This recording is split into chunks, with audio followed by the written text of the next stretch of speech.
Miamna Oinam Laibi Hendona Sakana Biribi Aduga Sinpamama Kai Kumaduna Aina Hantaba Sinpam the lady Habigi Chinabana Traga Hankat Pantaba Kaim Kandana I get to come to wait hold down Amadito from to E have a chap period Magalo and Nasiting among the gate Otto Togduna I Punanaba Isashu Semana Hona the Chowatang Lobida Glibi Sema Oinam Laibiga Unabagi Tanjadu Loja the Nangasi Manipur Live na blog Amakak Shemza Navaikona Torang Tojabane I coin a Sigi blog Amakak Shemza Maram de Handak Manipur Amadi Malayang from Punamakta COVID-19 coronavirus Namaramorega Akiba Tujunguna Tumat Krabamu Punamak Asina I coin Miamark the talk to Wari Saba Pongam Nerakro Mikuba Aigisin Pambu Mirai and Hingnabagilan from the land Tegneribi Isema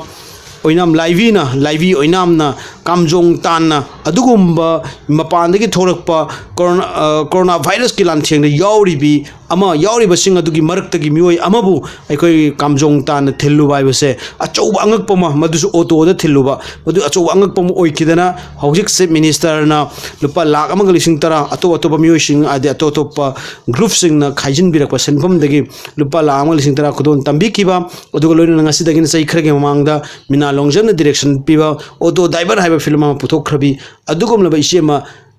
Oinam Laibi Unabagi Tanjadu Nasi Manipur Life na no block of Masiam than Miam the Kudon Tamjeri.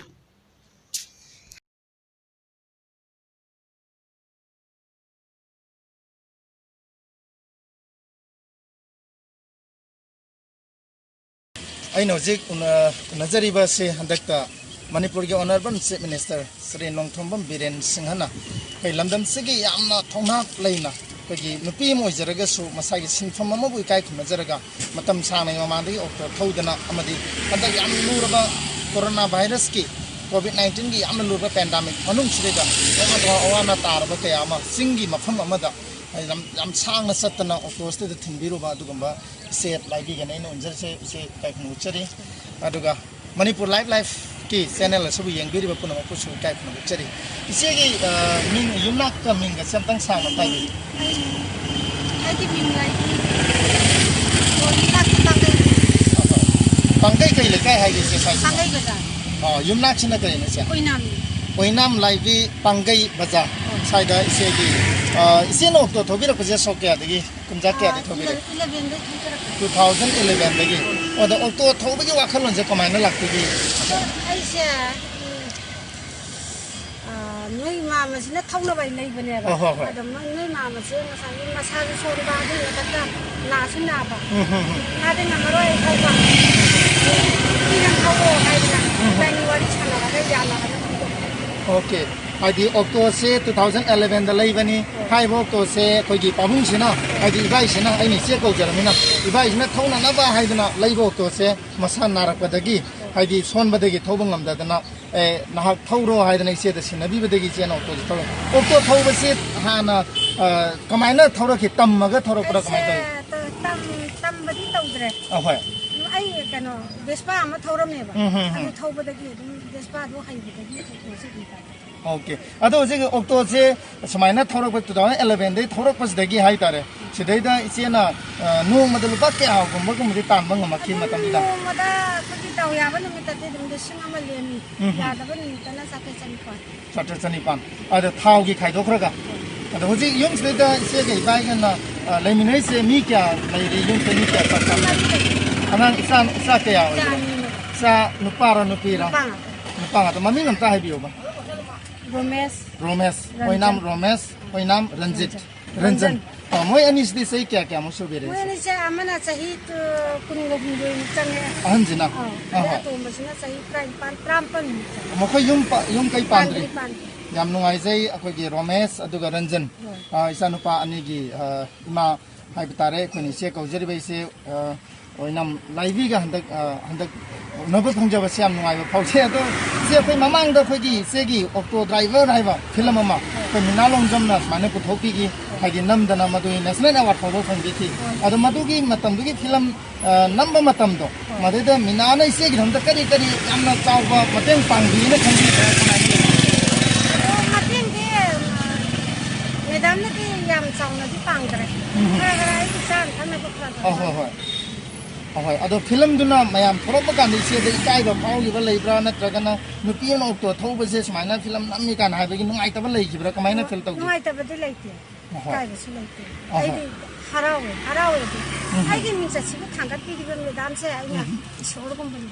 yamna nungai jai mina longjam manipuri film industry da adi anauba film gi technique ya pu thopi dana maleng miyam da manipuri film gi wadu gi achba khongchet nama sagat na wana da thodang lori bi yamna innocent haibidi oiribi adugumba saknai rebi adugumba film maker ni mina longjam kai khona uchari ado ise swai to na handaki corona virus sigi yamna lurba tanja amada haijaba tare ise na kamjong district ki yamna thapa mafam amada hadi october da atopa mioi kaya murum hapaga pura thingi bi pause lebak myamna sentung na khangna re do kadai dagi kamaina mi kya pura ga sarkhibano kari numit sarpi gi bano se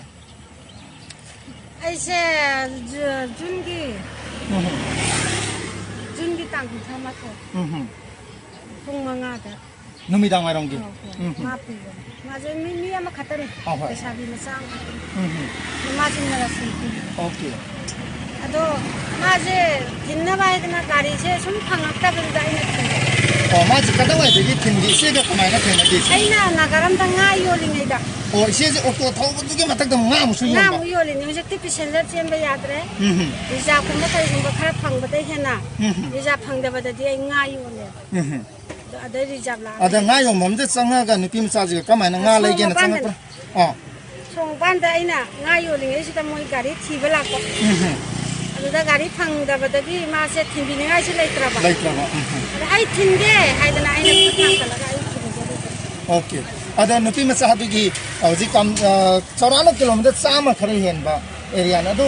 di main road gi kaya ma changjal la ga lai ba mo yi jom do singi lam ni na kilometer ma ngam changen oh ji ki nupi ma sa ji yum je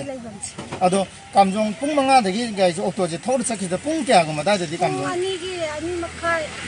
da ani khare helap ani makai je ta phati ni ai panja ada halak pa de mo ithan mo halak ki bra halak ma pa se ai puro bi yaw okay puro ba na ji ki nupi ma sa si mane ai akhoi om je halak chakni ne buga ma thama ma ga puro ba adu di oji se lai bi na amdak nga pandemic manung se okto thoba ya da ni na nga mu yo le hai de nga ji kadai de gi lau ra ga se moirang ki da gi ai ma ta la ko di ka lau moirang om de gi ha ga ba je mu lau ba adu ga mu nagaram da mu yon ba yam ngai je do handa gi sumai nei se na bai sa lu ba du gi pau je ta ba de gi manipur gi honorable chief minister sir nongthamam birena lupa lakh amaga lising tara kesoina se da puning thoga poina pibira ko sa mastai se na kari fel tawi chief minister gi mafam da kari ha bi ni chief minister bu aina yamna thakale hai bade ko mana pi ba matra oi natra ka su mayam na pi bo ra su ai ko ji sar bire na pi bi bani ai da ai thamoi da khanjai ba ko adu sar bu yam thakale yamna nungai jai se lai bi gi wahai na hai bada hai di hai ngam ma ya ma le jo hai ko ngam da bi adu gum ba yamna tarang ma ma se da fil to bi bani manipur gi lai ri ba covid 19 gi CM relief fund da manipur gi tongan ba section ka ya ma da gi thabak to ri ba ma yam na mateng pang bi rak ba CM gi covid 19 relief fund da gi khara kai tho kan da pa gi okto thau ga hingjari bi yum pu jari bi se lai bi gi family gi awa ba mateng oina na ba amadi mahak na kamjong ta na nupi masa man nurse amabu thilu ba gi adu gi yamna minung si tu da ubira kan da honorable chief minister na pa lakh amaga lising tara mateng pangbi da na ise da mateng pangbi ba se ontong na sauthuk chaningai oi ba ko gi chief minister ama ko gi leader ama phang ba gi nungai ba mi ko aduni chief minister sir biren si masi khatana te kana he khudak ki oi ba khudong cha da ba mahang ura badi Facebook oi ba khangde YouTube oi ba khangde any news sama source sama phanga badi maram char be ta pangan ba dung ba gi yamna choba great leader ama oina ngasi manipur yamna hauji ji longna de minister na si lagi da natana atopa kaya ama da susoi ni yang changbi ra kani habi gi thaja ba du thamja bani ado ise hujik se auto thongbo ki reise kadai da gari chen ba je ya de jo hai ado kadai ba go mu chapi de ne se jo se kumala pak nagaram da ai na bi ja phang ma pham da ho da na tang ngai na ga di ka mi ka di sa le phang ra ga di ise gi wa kan se nagaram da khama kan da habi di reserve sa se sibo da themyu khudong cha dra ba लाबसु हाइदि चटोक सिंगी गाड़ी फंगद मयाम दगी मदुगी खल्लगनि सेना चपी दोसे नत्रा हाइदि line चलकांदा फंगद्रगदि वने मु free the मु लक्तोने हौजि चपजु free the मु तखिदोने यामना पुचेन चावबा सेगी वाखलोनि इसे अक्सिनबु अखो Manipur life life ना अखनने सेगो नदगी अदुन तंजागा अद इसे या हौरफमसे इपामसे करी लंदगी होगिरा होटल सर्विस दगिनि आई तसेंगनदि चरांपातगी ओके चरांपात kai lekai चरांपात ममांग लकाय दफे ए इमा पाबुंगी मेंगदि बाबागी ममिंगदि काउबा युमनाक से करी हानि इमागी ममिंग अपाती काउबा अपाबी अद युमनाक से करी हानि कोनसम काउबा कोनसम ओंबी अपाबी अपोपा अपोपी गिन इसने नाव कया वना होगिरे नाव से तारा नुपी क्या नुपा मंगा नुपी मंगा सरang mamang lekai diga horakpa aduga hautel da leiba se pabung ima yauna leirakibra natra kamaina leirakhi Naga pabunga yauna leibani akai gol sida hautel da leijabani ahoi ahambada kano hai daski da chawidar oirami ahoi chawidar oiram matungda higol sil leidaga chawidar je pabung no oiba ahoi adamatam do isi oina sei kya mu soko matam do hoy sahi traga tram panchmai oh isin naw jing manung dai isen kaya so boi bira manga so ba ithakta manga lei harabana yauna pa adu isin naw tara se hojik se sarang pa ta di amta le hodra bra le hodre ba saida loi pa saida noina yum pan ba aduga pa ju saida di lawi hangang di lawi yamna punun nungsiningai oiba amakhangni ado sarang pan mamang leikai da yumling dana horakhiba aduga family ama haukan damun lam leiraga leiraba matung damu mafam sidagi sada nau da sandoba kanda ise nau jujik leiriba mafam sinamu ekogi Pangei ado ise hojik isin nau mayam singse haiba tare hoji makhoi su adum na bhona bada wa ba mayam leng ni covid 19 gi sumba ma pandemic ama lakpase masi ise da yam phayina khanbra sumba laina laichar ama lakpase ise gi pung da kai pawi masigi laina lakpase di ai di yam na wai sarang na bam su koi mayam da kari torakani akhoi isha da kari torakani haibagi sarang na ban ngai ta ba magi ko ahoi ado covid 19 yam thukna loisanning bam si laina laichar se yam thukna haidi ma virus se mangi ba gi apamba legi brai se ko na ada isen isegi yumda hauji kwai dagi wa ba thengnai ba wa ba se sa na ngai oi bra na tra sa na ngai lau leite una na lau leite ingol ju ma se si khatte hen leite hauji yum le hori ba ingol matek se ja ina to thor ga sa adu di auto je le ba matam je isegi de adu ge matek awa ba ma ado hantak se minister na piri ba sanpham se isena kari de utilize tau ge na khali ma se agi loan singre ba si gari se ahoi loan da bibira kon sare he mona kari bank tagi panthoi finance tagi okay ado isegi gari je number yawo ude masi moina loan je pi matam da gai number je pi bi rakta bra ai lo ja ya ba lo ja ba number si tana lo ngam hai dana ai number si tana da kai tai da paisa le hauda dana number je la houdre ado hoji lo hai ya so san pu full sundai di yai kan iski wena weski wena di lai tare yam nungai jai panthoi di housing private limited haiba tare uripok toram mai kai da leiri ba sigi dr ts hemogi magi koi housing gi loan pi ba da mai to dana isi dana mu yungum bani isi gi masigi kai no se gari si masigi auto si pi bi ra kan loan pi bi ra kan da hingna na ba honor ko isi se masigi gi handak chi minister pi ba lak amaga lising tara se yung kai ning thina sadre bi se yung se saba sen mai wa kan thado kan da thawai oi ri ba auto ji gi loan gi senpham adu panthoi bi de sinagre na hai ba ko se antona nungsi ba por ama khani ise sei ani mu oi raga su hai ri ba gari se gi number yaudri ba sa masi number tana na ba gi senpham adu ise da wa ba lei ba den gi ni hai da na ise na phongdo pe re ana sigum ba auto thori ba se lambi de police na kari na thing ba khot pa na tra na number yauda ba gi problem so dum ise mayok na bi bira kamai ta gi dos mai hai moina number lok chalo number thajalo ai sar sarodi mateng pibiyo ai ding amdre sai lising amani na tamina lising tara kun okay sana panina ai ding amdi nanda sar mateng tau biyo yamna nungsi ba wafam ni akhoi lambi de traffic police na ai kai traffic rules me am lei gari da number yaw da gari thoba ya da ba gai cha thorga na helmet utra ga di thoba ya da ba ani tong ahum tong ba ya da ba me ama rules me am lei adu ise lai bi gi awa ba wari se ubi ra ba kan da lambi da police traffic police na thallaga su ꯑꯩꯈꯣꯏ ꯇꯁꯦꯡꯅ ꯊꯃꯣꯏꯁꯦꯡꯅ ꯒꯥꯔꯤ number ꯂꯧꯕꯒꯤ ꯁꯦꯟ ꯂꯩꯖꯗꯦ ꯌꯥꯔꯒꯗꯤ ꯁꯥꯔꯁꯤꯡꯅ ꯃꯗꯨ ꯂꯧꯕꯤꯌꯨ ꯍꯥꯏꯗꯅ ꯏꯆꯦꯅ ꯍꯥꯏꯕꯤꯕꯗꯒꯤ ꯉꯁꯤ ꯐꯥꯎꯕꯗꯤ ꯐꯥꯕ ꯄꯨꯟꯕꯁꯤ ꯇꯧꯗ꯭ꯔꯤ ꯍꯥꯏꯕꯤꯕꯅꯤ ꯑꯗꯨ ꯇ꯭ꯔꯥꯟꯁꯄꯣꯔꯠ ꯗꯤꯄꯥꯔꯠꯃꯦꯟꯠꯒꯤ ꯃꯔꯤ ꯂꯩꯅꯕꯁꯤꯡ ꯑꯗꯨꯒ ꯒꯚꯔꯟꯃꯦꯟꯠꯒꯤ ꯃꯔꯤ ꯂꯩꯅꯕꯁꯤꯡ ꯆꯤꯐ ꯃꯤꯅꯤꯁꯇꯔꯅꯕꯨꯗꯤ ꯃꯇꯦꯡ ꯄꯥꯡꯕꯤꯈ꯭ꯔꯦ ꯑꯗꯨꯕꯨ ꯍꯦꯟꯅ ꯒꯚꯔꯟꯃꯦꯟꯠꯅ ꯃꯤ ꯑꯃ ꯌꯥꯎꯕꯗ ꯂꯣꯏꯅꯃꯛ ꯍꯦꯛꯇ ꯄꯥꯡꯕꯗꯤ ꯉꯝꯕꯗꯤ ꯅꯠꯇꯦ ꯑꯗꯨꯕꯨ ꯉꯁꯤꯒꯤ ꯃꯅꯤꯄꯨꯔ ꯂꯥꯏꯐꯀꯤ ꯁꯨꯝꯕ ꯂꯥꯏꯐ ꯑꯁꯦ ꯌꯦꯡꯕꯤꯔꯤꯕ ꯑꯁꯤꯒꯨꯝꯕ ꯑꯩꯈꯣꯏꯒꯤ ꯏꯟꯇꯔꯚ꯭ꯌꯨ ꯃꯇꯦꯛ ꯑꯁꯤ ꯌꯦꯡꯕꯤꯔꯤꯕꯁꯤꯡꯒꯤ ꯃꯅꯨꯡꯗ ꯄꯨꯛꯆꯦꯜ ꯆꯥꯎꯕ ꯀꯅꯥꯒꯨꯝꯕ ꯂꯩꯕꯤꯔꯕꯗꯤ ꯏꯆꯦ ꯂꯥꯏꯕꯤꯒꯤ ꯑꯣꯛꯇꯣꯒꯤ ꯅꯝꯕꯔꯁꯦ ꯉꯁꯤ ꯐꯥꯎꯕ ꯌꯥꯎꯗꯅ ꯂꯩꯔꯤ ꯑꯣꯛꯇꯣꯒꯤ ꯒꯥꯔꯤ ꯅꯝꯕꯔꯁꯤ ꯃꯇꯥꯡ ꯏꯝꯐꯥꯜ ꯏꯁ ꯗꯤꯁꯇ꯭ꯔꯤꯛꯀꯤ ꯃꯅꯨꯡꯗ ꯃꯁꯤ ꯂꯧꯕꯗ ꯃꯇꯦꯡ ꯄꯥꯡꯕꯤꯌꯨ ꯍꯥꯏꯕꯁꯤꯃ ꯑꯩꯈꯣꯏ ꯃꯅꯤꯄꯨꯔ ꯂꯥꯏꯐꯀꯤ ꯃꯥꯏꯀꯩꯗꯒꯤ ꯑꯩꯅ ꯃꯌꯥꯝꯒꯤ ꯄꯨꯛꯅꯤꯡ ꯆꯤꯡꯁꯤꯟꯖꯕꯅꯤ ꯑꯗꯨꯒ ꯇ꯭ꯔꯥꯟꯁꯄꯣꯔꯠ ꯗꯤꯄꯥꯔꯠꯃꯦꯟꯠꯅꯁꯨ ꯍꯥꯏꯗꯤ ꯌꯦꯡꯕꯤꯕ ꯌꯥꯕ ꯏꯆꯦꯒꯤꯗꯃꯛꯇ ꯌꯦꯡꯕꯤꯌꯨ ꯍꯥꯏꯕꯁꯤꯃ ꯊꯝꯖꯒꯦ ꯑꯗꯣ ꯏꯆꯦꯅ ꯍꯧꯖꯤꯛꯁꯦ ꯃꯤꯌꯥꯝꯗ ꯀꯔꯤ message ꯄꯤꯕꯤꯅꯤꯡꯉꯤ nupa nupi right manada nupa na ngamdaba nupi na ngamna nupi na ngamdaba nupa na ngamna ado nupi mayama subam nombam kanda dana dukan phamba adagi hotel yauba nupi mayama leidi mase okto thawrasu kasu kaideba okto thopirao ai okto tamja ge ai tambi ge bako thopirao ai okto se tambi ge ai free da aduna si thawradi hingbase tan nungai ba makham aduna nupi myang ba transport ta dei chu mateng pangbiu sarkar gi oina mateng pangbiu nupi gi damakta aduna thopirao tamja ge Thank you yam nuaijai ngasi selaibi ga unaba state yam anouba wakalon kaya ma khotuju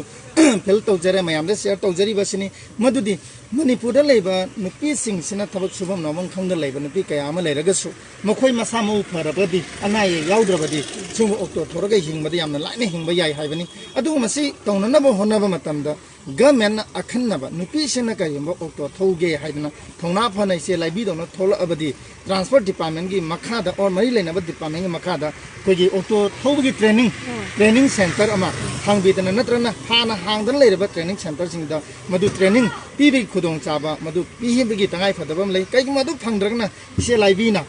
thauba tambi ge haibani adubu luribadi ise oinam laibi ase akogi tonganba training institute amadagi masigi driving license pairaga haidi madu tamuraga thawbadi natribani isesu adu hojik phawba ise driver license paidribani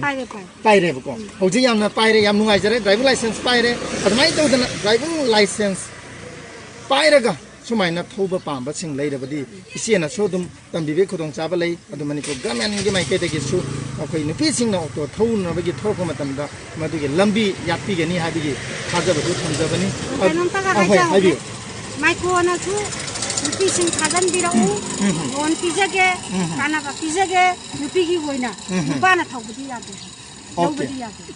ado sumaina su takti yamna nungaijai nupi singi nungaiba pauni ise laibi ga unabase ise laibi khantagi pauna te nupi mayam da piba achomba pau ama khani aroi bade ise aikoigi manipur life ki khutang dai ise ga unabagi somai injuri mate ma yeng ba miyam da haiba tare amuk anna ise gi laibi dagi karam wafam thambini miyam da